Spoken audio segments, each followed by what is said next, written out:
Закупаем лом черных и цветных металлов по высоким ценам. Оплата сразу. Кахем 94, район аптека управления. 923 384 38 78. Это программа «Патруль». Меня зовут Анастасия Маслова. Здравствуйте. Дело на 57 миллионов рублей. Аварийная встречная, «Газель» в «Газель», разбитое сердце Кызыла и обзор самых обсуждаемых происшествий в социальных сетях. Заинтриговала? Тогда не буду затягивать с подробностями. Афера на десятки миллионов рублей. Прокурорскими работниками Кызыла было выявлено расходование исполняющим обязанности директора Госстройзаказа более 57 миллионов рублей, выделенных на обеспечение жильем детей-сирот. Установлено, что учреждением 26 октября 2016 года заключен контракт с обществом с ограниченной ответственностью «Стройконсалтинг» на приобретение в Кызыле до 25 декабря 2016 года 51 квартиры для детей-сирот.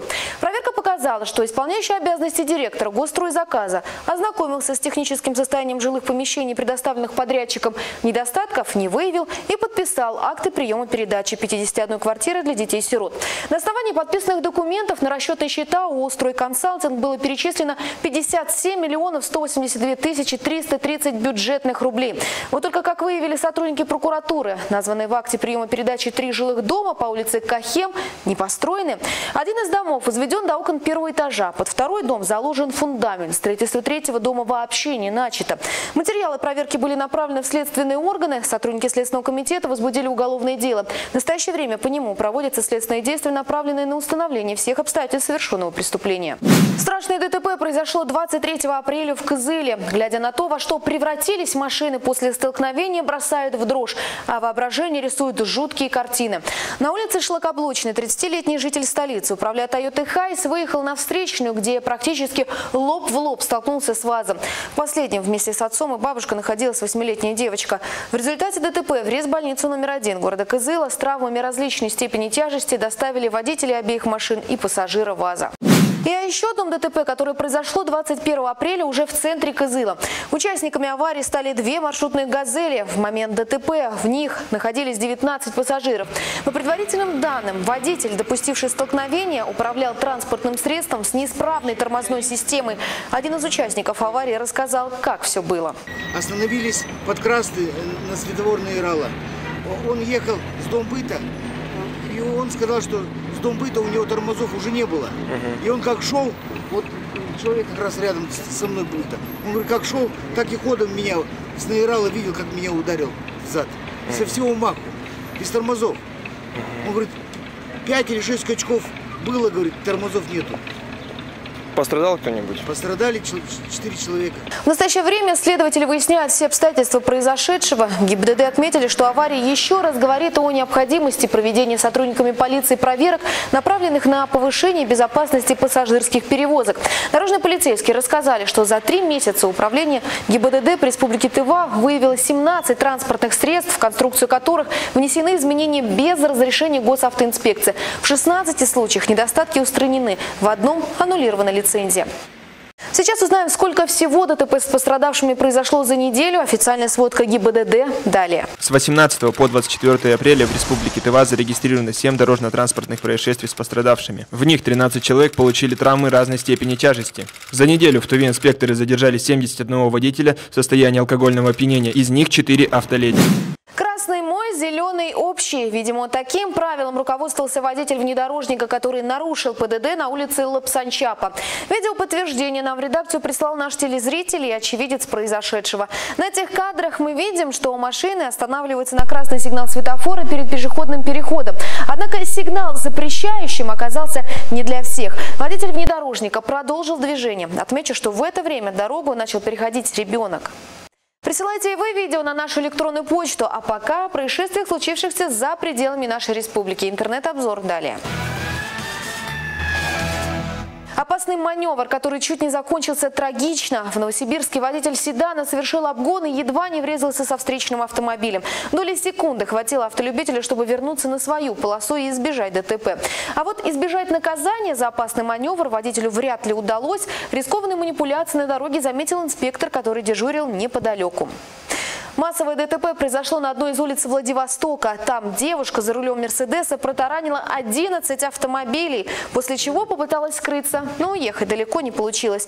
Оно и понятно, ведь ее иномарка в результате ДТП потеряла колесо.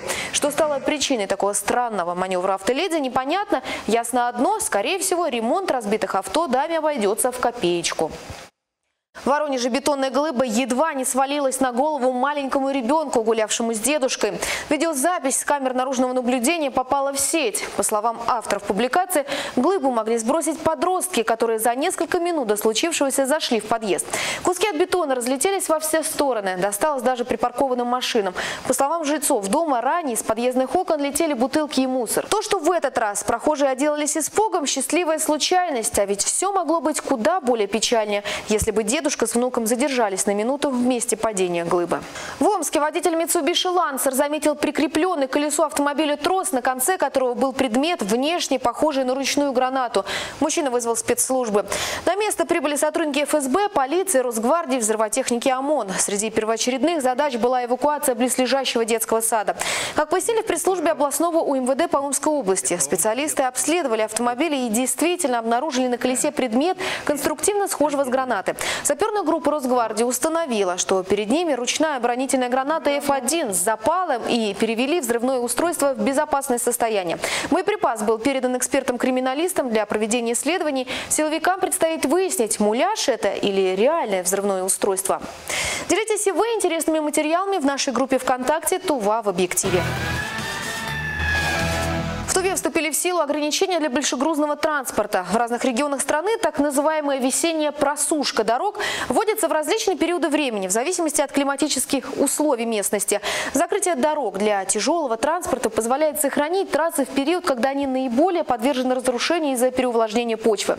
Несмотря на то, что в республике эти ограничения введены уже 6 апреля, некоторые водители их игнорируют.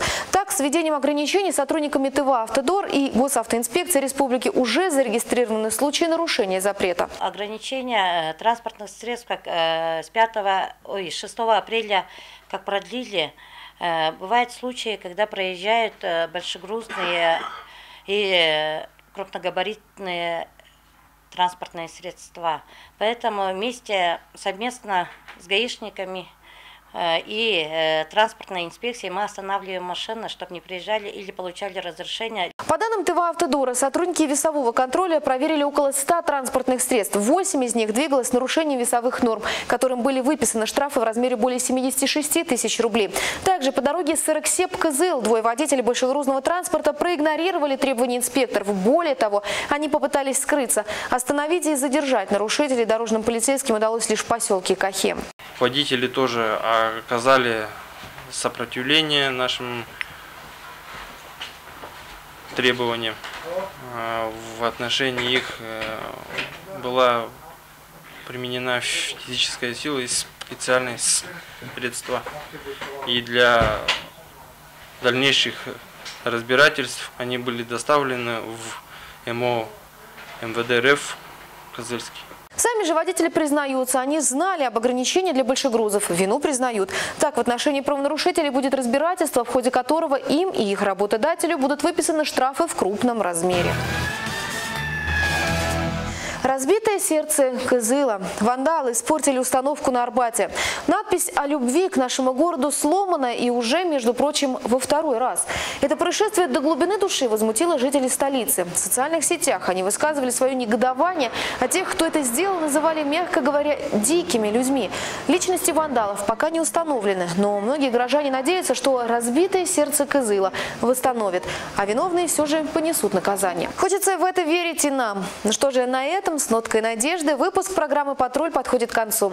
Его вы также найдете на сайте Тувинской единой службы информации. А я еще раз напоминаю наши контакты. Пишите, звоните и присылайте информацию всеми доступными для вас способами.